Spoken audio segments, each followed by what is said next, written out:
আসসালামু আলাইকুম everyone, welcome back to my channel Tanu's busy kitchen. বন্ধুরা, আজ আমি আপনাদের তৈরি করে দেখাবো বাটা মাছের সর্ষে পোস্ত বা সর্ষে পোস্ত দিয়ে বাটা মাছের ঝোল। আমি সামান্য কিছু উপকরণ দিয়ে সহজভাবে আপনাদের রেসিপিটি তৈরি করে দেখাবো। তো চলুন কথা না বাড়িয়ে শুরু করা যাক। আমি এখানে কড়াইটা চুলায় দিয়েছি। এবার কড়াইটা গরম হলে এতে পরিমাণ মতো সাদা তেল দিয়ে দিচ্ছি। আমি এখানে সাদা তেল ইউজ করছি, আপনারা চাইলে সরিষার তেলও ইউজ করতে পারেন।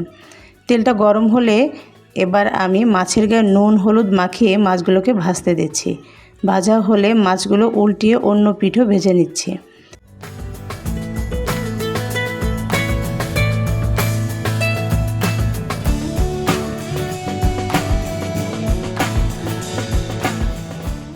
মাছগুলো খুব ভালো করে ভাজা হলে এগুলো বাটিতে তুলে রাখছি। এবার ওই একই কড়াইয়ে 1 চামচ কালো জিরা ও কাঁচা লঙ্কা ফোড়ন দিয়ে নেড়ে চেড়ে এর মধ্যে হাফ কাপ পেঁয়াজ কুচি দিয়ে দিতে হবে।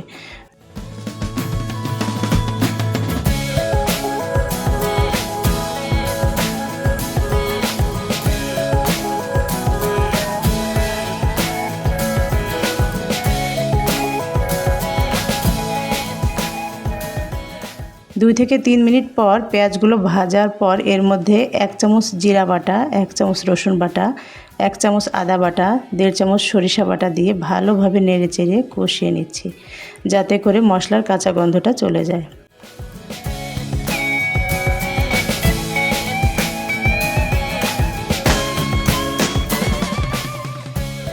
এ পর্যায়ে হাফ চামচ ধনে গুঁড়া, 2 চামচ লঙ্কা গুঁড়ো, 1 চামচ হলুদ গুঁড়ো ও 1 চামচ লবণ দিয়ে আরও 2 থেকে 3 মিনিট ভেজে কষিয়ে নিচ্ছি। এ সময় সামান্য পরিমাণ পানিও অ্যাড করে নেড়েচেড়ে ঢাকনা দিয়ে ঢেকে রাখছি।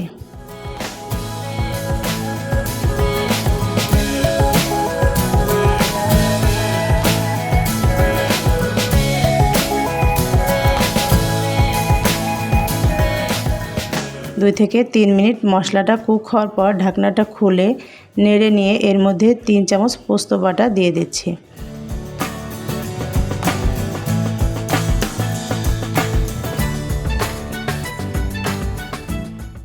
এবার খানিকক্ষণ কষিয়ে আবারও ঢাকা দিয়ে রাখছি।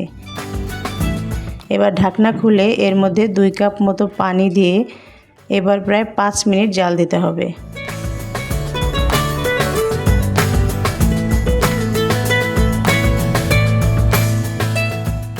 ঝোলের পানি অনেকটা কমে গেলে এ পর্যায়ে ভাজা মাছগুলো দিয়ে দিতে হবে।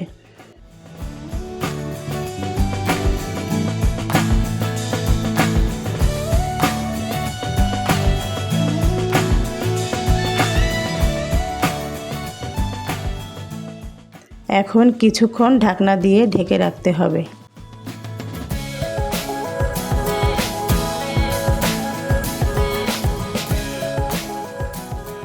5 মিনিট পর ঢাকনা খুলে এর মধ্যে 2টা টমেটো কুচি দিয়ে আবারও একটু ঢাকা দিতে হবে।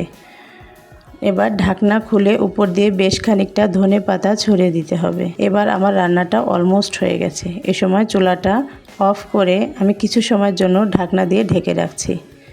কিছুক্ষণ পর ঢাকনা খুলে দেখুন, আমার বাটা মাছের সর্ষে পোস্ত রেসিপিটা দেখতে ঠিক এমন হয়েছে। কালারটা অসম্ভব সুন্দর হয়েছে।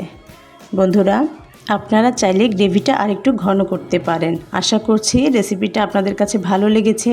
ভালো লাগলে বেশি বেশি লাইক, কমেন্ট ও শেয়ার করে দেবেন আর আমার চ্যানেলটি সাবস্ক্রাইব করে দেবেন। বন্ধুরা, এতক্ষণ আমার সাথে থাকার জন্য অসংখ্য ধন্যবাদ। দেখা হবে পরবর্তী ভিডিওতে। সে পর্যন্ত সবাই ভালো থাকবেন, সুস্থ থাকবেন আর আমার চ্যানেলের সাথেই থাকবেন।